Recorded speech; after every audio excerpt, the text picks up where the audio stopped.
ओम शांति। Welcome to my channel अब tarot. आशा करती हूँ आप सब लोग बहुत खुश हैं। तो आज मैं करने वाली हूँ आप लोगों के लिए चेक कि आपके पर्सन का लेट नाइट थॉट क्या है। ठीक है, क्योंकि जब लेट नाइट होता है ना, तब हमारा लॉजिकल माइंड थोड़ा कम करता है, इमोशनल माइंड तब बहुत ज़्यादा काम करता है। ठीक है, तो हो सकता है जो इमोशन को, जो फीलिंग्स को हम पूरा दिन इग्नोर करते रहे, बट वो रात के टाइम पे प्रोमिनेंट होना स्टार्ट करते हैं। ठीक है, और जैसे कि ये एक ग्रुप रीडिंग होता है, तो ज़रूरी नहीं है कि हर पॉइंट हर किसी के सिचुएशन के साथ रेजोनेट करे। तो जितना आपके सिचुएशन के साथ रेजोनेट करते हैं उसको एज ए गाइडेंस लीजिए, बाकी के पॉइंट्स बाकी लोगों के लिए छोड़ दीजिए। चलिए पहले चेक करते हैं कि क्या है आपके पर्सन का late night thought. So we have the card of Four of Swords, Ace of Cups,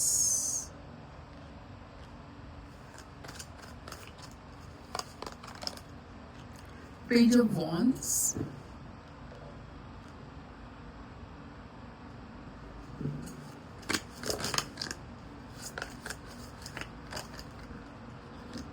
Three of Pentacles, Wheel of Fortune, Three of Wands,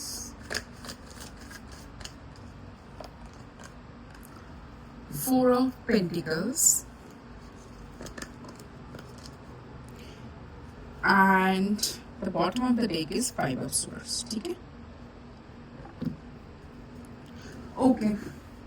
तो शुरू करते हैं। पहले तो मैं ये बता दूं कि देखिए, आप लोगों को शायद पता चल गया होगा, आप लोगों के बीच में चाहे कुछ भी हुआ है, ठीक है, कॉन्फ्लिक्ट है, कुछ भी है, उसको लेके आपके पर्सन का ना दिमाग इस टाइम पे खराब होके पड़ा है। अब कैसे? वो बहुत ही ज्यादा टेंशन में है, चिंता में है कि क्यों आप लोगों के साथ ऐसा हो रहा है, क्यों हमेशा आप दोनों के बीच में आर्ग्यूमेंट्स हो रहा है, फाइट्स हो रहा है, आप लोग एक पॉइंट में आ ही नहीं पा रहे हो। ये उनके दिमाग में हमेशा चलते रहते हैं। और स्पेशली जब मैं लेट नाइट की बात बोल रही हूँ, जब भी वो पर्सन अकेले रहते हैं ना, जब भी रात के समय होता है जहाँ पर बाकी के शोर शराबा सब कुछ थोड़ा सा शांत है, तो वो सोचते हैं कि आप लोगों के बीच इतने सारे मतलब आर्ग्यूमेंट्स क्यों होता है, इतने कॉन्फ्लिक्ट्स क्यों होता है, क्यों उसको हमेशा लगता है कि आप उनको मतलब हमेशा पिंच करते रहते हो, हमेशा उसका मतलब जहाँ पर उनको लगता है कि इस रिलेशनशिप को एक स्टेबिलिटी की तरफ लेके जाए, इस रिलेशनशिप को एक न्यू एनर्जी के साथ लेके जाए, कोई एक मतलब एक नया तरीके से चीजों को शुरू करें, तब आपको आप लोगों के बीच इतना आर्ग्यूमेंट क्यों होता है, आप क्यों इतना फाइट करते रहते हो हमेशा उनके साथ। मैं नहीं बोल रही हूँ, आपका पर्सन सोचते हैं, ठीक है।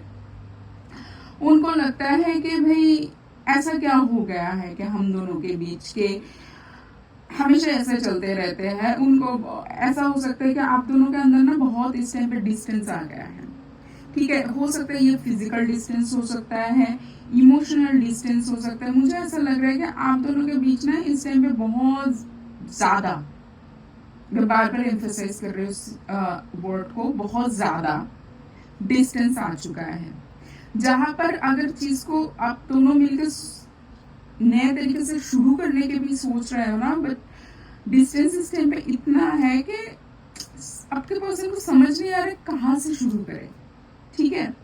क्योंकि उनको ऐसा लगता है कि ये जितने सारे कॉन्फ्लिक्ट, जितने सारे आर्ग्यूमेंट, जो भी चीज हुआ है ना, उनको ना एक बोझ की तरह लगते हैं। उनको लगता है कि मुझे तो लगा था कि ये रिलेशनशिप से मेरा मतलब एक फुलफिलमेंट, एक रिलेशनशिप से जो चाहिए सब कुछ बहुत आसान होगा, सब कुछ इस रिलेशनशिप से मुझे वो फुलफिलमेंट मिलेगा।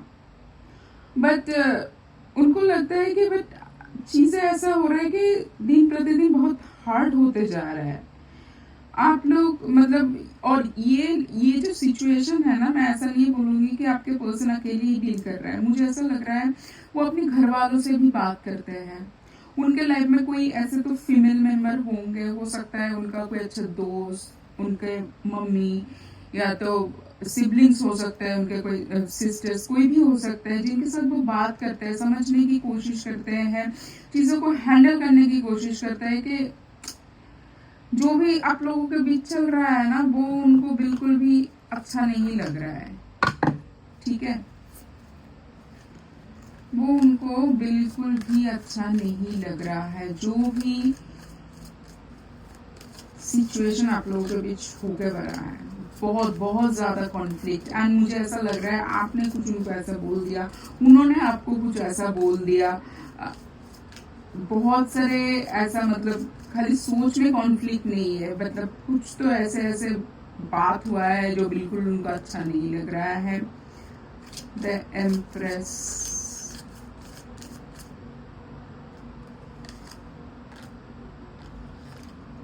फाइव ऑफ कप्स, और मुझे ऐसा लग रहा है कि आपके पर्सन ऐसा देखता है कि आप इस टाइम पे ना बहुत ही कॉन्फिडेंट एक मस्त मौला टाइप के इंसान होगा, जो अपनी ही दुनिया में बहुत खुश है, जो अपने ही साथ बहुत खुश है। आप शायद सेल्फ लव में इतना आ गए हो, अपनी ही दुनिया में इतना आ गए हो, उनको लगता है कि उनको अभी आपकी जिंदगी में कोई जरूरत है नहीं, ठीक है। और मुझे ऐसा लगता है कि आप इस टाइम पे ना बहुत ज्यादा कंप्लेनिंग वाले मूड पे रहते हो, लाइक मतलब जो है आपके पास या तो आपके पार्टनर से जो आपको मिल रहा है, आप उस तरफ नहीं देख के, जो आपके पार्टनर से मिल नहीं रहा है, आप कोई पर्सन 100% करेक्ट तो नहीं होता है ना। आप हो सकता है कि आपने कोई 10 चीजें रखा है, आपके पर्सन ने सोचिए मैं ऐसे बोल दूं 6 चीजें कंप्लीट किया है, 4 चीजें वो नहीं कर पा रहा है, वो शायद दूसरे तरीके से आपके पास होगा, आपके पर्सन शायद आपको उस जगह पे हेल्प नहीं कर पा रहा है, बट आप हमेशा आर्ग्यूमेंट के टाइम पे वही बात लेके आ रहे हो जो उन्होंने नहीं किया है, जो आपके लिए वो कर रहा है उसके बारे में आप नहीं बोलते हो या उसके लिए अप्रिशिएट नहीं करते हो। ये ना आपके पर्सन को बहुत बॉदर करते हैं, ठीक है। और मुझे ऐसा लग रहा है कि आप इस टाइम पे ना किंग ऑफ कप्स, मतलब आप इमोशनली आप बहुत फुलफिल हो, आपको उतना फर्क नहीं पड़ता है कि दूसरे आपके बारे में क्या सोच रहे हैं, दूसरे आपके लिए क्या कर रहे हैं, क्या है नहीं है, आप अपने दुनिया में एकदम मस्त हो, ठीक है। वाह, king of cups, queen of cups, आप लोगों को पता ही है ना, ये divine masculine and divine feminine, आपको समझ आ रहा है कि आपको ना आपके पर्सन इस टाइम पे इतना स्टेबल देखते हैं मेंटली, मतलब वो आपको कुछ भी बोल दे, आपको कुछ फर्क नहीं पड़ता है, आप अपने लाइफ में मस्त हो, व्यस्त हो, आप अपने करियर फाइनेंस को लेके भी मस्त व्यस्त हो, आप फुल्ली सेटिस्फाइड हो अपने लाइफ के साथ। ऐसा नहीं है कि वो आपके पर्सन ने आपको कुछ बोल दिया उसके बारे में आप सोचते ही रह गए, मतलब ठीक है, मतलब आप अभी इस ऐसा एनर्जी में हो, सब सही है, जो चल रहा है सब सही है। और मुझे ऐसा लग रहा है आप इस टाइम पे ना बहुत ही बैलेंस्ड और मतलब एक फुलफिल वाला एनर्जी में, सेटिस्फैक्टरी वाला एनर्जी में हो, बहुत ही बैलेंस्ड हो आप इस टाइम पे। आपके पर्सन को लगता है कि मतलब ये पर्सन भी इतना बैलेंस्ड है, इनके लाइफ में मेरा कोई जरूरत है ही नहीं, ठीक है। Now we have the card of judgment.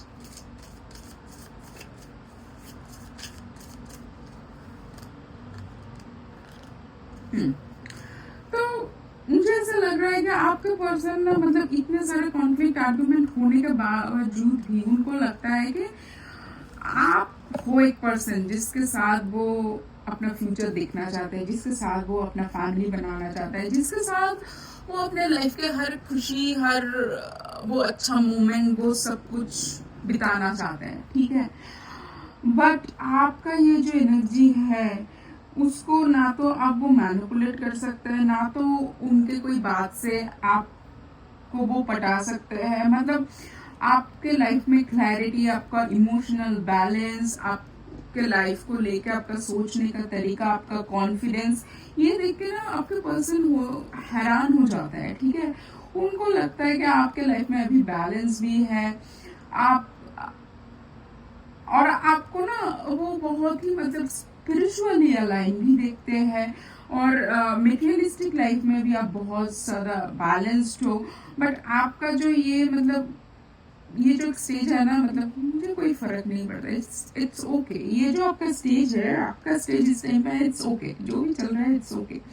ये उनको ना बहुत पेनफुल हो जाता है। ये आपका जो इतना एकदम कॉन्फिडेंट वाला स्टेज, आपका जो इतना इमोशनल बैलेंस, क्योंकि जो पर्सन इमोशनली बैलेंस्ड हो जाता है ना, उस पर्सन को हार्ट करना बहुत मुश्किल हो जाता है, क्योंकि उसको कोई अप्रिशिएट कर दे, उसको भी वो एक्सेप्ट कर लेते हैं, ठीक है कोई बात नहीं।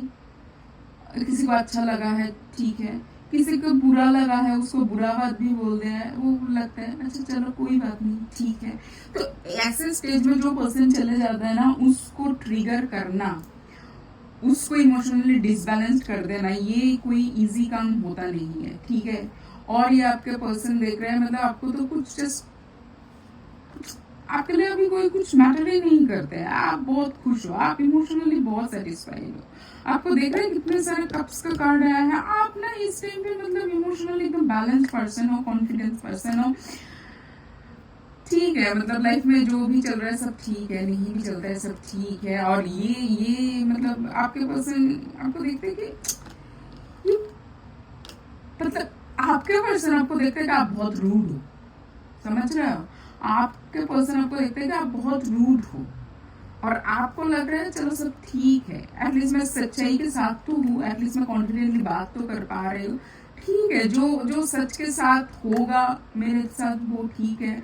डिवाइन का जो भी मेरे लिए डिसीजन होगा आई विल एक्सेप्ट। आप ऐसे एनर्जी में, मतलब आप ना इस टाइम पर सच बताओ एकदम सरेंडर मूड पे, ऐसे सिचुएशन को बोलते हैं कि आप डिवाइन के पास सरेंडर मूड में हो, कि जो भी आप करोगे, डिवाइन जो भी आपके लिए करेगा वो आपके लाइफ के लिए परफेक्ट होगा, ठीक है। आप उतना, आपको कोई कुछ चीजें बॉदर नहीं करते, उतना टेंशन में आप चले नहीं जाते।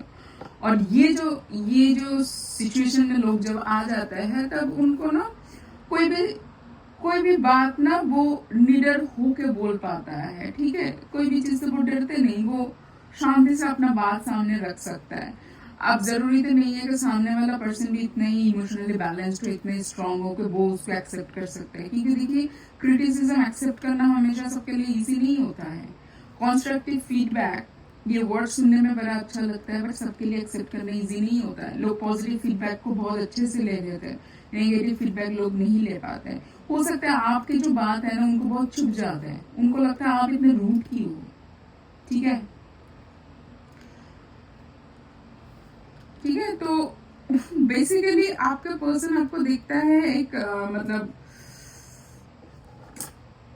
ये रिश्ता ही तो डिस्टेंस होना चाहिए था, इतना डिस्टेंस क्यों है हम लोगों के बीच, उनको अच्छा नहीं लग रहा है। आप हमेशा क्यों इतना कंप्लेन मोड पे रहते हो, आप हमेशा ऐसे मतलब कुछ फर्क नहीं पड़ने वाला मूड पे क्यों रहते हो। आपके पर्सन ना इस टाइम पे बहुत ही एंजाइटी में है, नए एनर्जी के साथ तो रिलेशनशिप को ट्राई करना चाहता है, बट वो शायद घर में अपने फ्रेंड्स फैमिली के साथ डिस्कस भी करता है। बट इस टाइम पे ना मुझे ऐसा लग रहा है उनका मन में एक ही क्वेश्चन आ रहा है कि मतलब जितने ही मैं कोशिश करते जा रहे हैं इतना डिस्टेंस क्यों आ जा रहा है, ठीक है। चलिए देखते हैं इस ओरेकल कार्ड से और क्या है आप लोगों के लिए advice. We have the card of religious factor.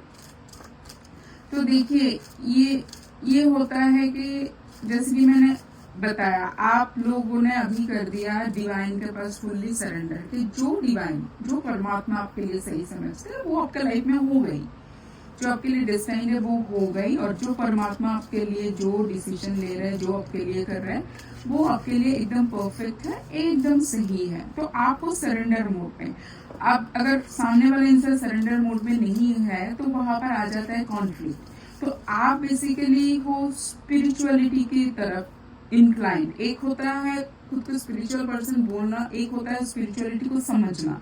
तो आप हो गए हैं फुल्ली सरेंडर की मोड में, जो होगा वो सही होगा, ठीक है। अब आपके पर्सन शायद नहीं है, अब वो हर बात में आपके हर जेस्चर में ट्रिगर हो जाता है और आपको वो ट्रिगर कर नहीं पाता है, ठीक है। तो ये बेसिकली समझ लो दोनों का अंडरस्टैंडिंग, दोनों को एक ही सिचुएशन को दोनों का देखने का तरीका अलग है। हो सकता है आपका अपब्रिंगिंग, आप जिस माहौल में बड़े हुए हो, वो जिस माहौल में बड़े हुए हैं, उनका जो थॉट प्रोसेस है, आपका थॉट प्रोसेस डिफरेंट है। ठीक है, तो और ये हम लोगों ने ऑलरेडी देखा है कार्ड से, है ना, ये कोई न्यू तो नहीं है, ये एक ऐसा मैसेज है सबका कॉन्सोलिडेट करके ये जितने सारे कार्ड्स का आया है। तो आपके पर्सन सोच रहे हैं कि मतलब हम लोग के थॉट प्रोसेस बहुत ही डिफरेंट है। Now we have the card है getting to know each other. तो उनको अभी भी लगता है कि एक दूसरे को जानना ना बहुत जरूरी है, क्योंकि आप लोगों के बीच में आ गया है डिस्टेंस। शायद अभी भी एक दूसरे को आप लोगों ने नहीं समझे, नहीं जाने हो, आप लोगों को और भी जानने की जरूरत है। ठीक है, now we have the card of you deserve love. ठीक है, तो आपके पर्सन ये सोचते हैं कि मतलब आप दोनों ही एक दूसरे के लिए, या तो आप दोनों ही लव को डिजर्व करते हो, बट क्यों सिचुएशन कंट्रोल में नहीं आ रहा है। वो जितना भी सोच रहे हैं कि एक न्यू तरीके से इस रिलेशनशिप को शुरू करें, बट फिर भी क्यों नहीं हो पा रहा है। इसलिए आपके पर्सन ना इस टाइम पे बहुत ही ज्यादा सोच विचार में है। उनको लगता है कि क्यों आप लोगों के इस रिलेशनशिप एक जगह पे नहीं आ पा रहा है। We have the card of oh my god, oh my god, ये चार्म दिख रहा है आप लोगों को, ये आया है लव, और हम कर ही रहे हैं love reading, and this is the tortoise. ठीक है, तो मैं यही बोलूंगी गाइडेंस की तौर से, देखिए इस रिश्ते में ना अभी भी सब कुछ खत्म नहीं हुआ है। आप दोनों ही एक दूसरे के लिए प्यार फील करते हो, आप एक दूसरे के लिए फीलिंग्स अभी भी है। तो अगर तो डिस्टेंस आ गया है, सिचुएशन खराब हो गया है, आप देखिए डिस्टेंस जो आया है ना, वो उस डिस्टेंस को मिनिमाइज करने में भी तो टाइम लगता है ना, वो फिजिकल डिस्टेंस हो, इमोशनल डिस्टेंस हो, बट जो रिश्ते में अभी भी लव बचा हुआ है, जो रिश्ते में फीलिंग्स अभी भी है, एक दूसरे के पास आप लोग आ सकते हो। देखिए उसमें वर्क कीजिए, हो सकता है एकदम से सिचुएशन ठीक नहीं होगा, धीरे धीरे उसमें चेंज आएगा, उसके ऊपर वर्क कीजिए, एक दूसरे को हेल्प कीजिए। अगर आपके पर्सन चाह रहा है कि सब कुछ सिचुएशन ठीक हो, आपको समझ में आ रहा है, क्योंकि देखिए अगर आप स्पिरिचुअली अवेकन पर्सन हो तो आप ज्यादा समझदार हो आपके पर्सन से, और ये आप एक्सपेक्ट मत कीजिए कि आपके पर्सन ये चीज को एक्सेप्ट करेंगे, नहीं, क्योंकि वो स्पिरिचुअली शायद अवेकन नहीं है, उसको ये सब चीजें समझने की, डिवाइन के पास सरेंडर करने की, सिचुएशन को स्पिरिचुअली एनालिसिस करने की उनके पास समझ नहीं होगी। तो अगर आपके पास समझ है तो आप सिचुएशन को वैसे हैंडल कीजिए, उनको हेल्प कीजिए। ठीक है, और मुझे लगता है आप लोगों को पॉजिटिव आउटकम मिलेंगे, क्योंकि चांस भी ही बोलते हैं और कार्ड्स बहुत क्लियरली बोल रहे हैं। ठीक है, आप एक दूसरे को प्यार करते हो, इस रिश्ते में अभी तक खत्म नहीं हुआ है, एक दूसरे को और भी समझना जरूरी है। एक दूसरे के मतलब आपके पर्सन भी सोचते हैं कि सब कुछ खत्म नहीं हुआ है, इसमें अभी भी वर्क कर सकते हैं, इस बॉन्ड को और भी स्टेबिलाइज कर सकते हैं, और भी स्ट्रॉन्ग कर सकते हैं। बट जो भी अपब्रिंगिंग हो, जो भी हो, एक दूसरे का थॉट प्रोसेस बीच में आ रहा है, उसको हैंडल करने की कोशिश कर रहे हैं। तो मुझे भी लगता है आप दोनों को भी, मतलब आपको भी आपके पर्सन के लिए सोचना चाहिए। और अगर आप भी इंटरेस्टेड हो, आप भी चाहते हैं कि इस रिलेशनशिप को ग्रोथ मिले, फिर से सब कुछ सही हो, तो इसमें दोनों मिलकर एज ए टीम वर्क कीजिए। ठीक है, तो इस रिलेशनशिप की रीडिंग को कैसा लगा कमेंट सेक्शन में जरूर बताना। इसको आप क्लेम कर सकते हो इस एनर्जी को। थैंक यू यूनिवर्स लेके, मिलेंगे नेक्स्ट रीडिंग पे, तब तक बहुत खुश रहना, take care, bye, Om Shanti.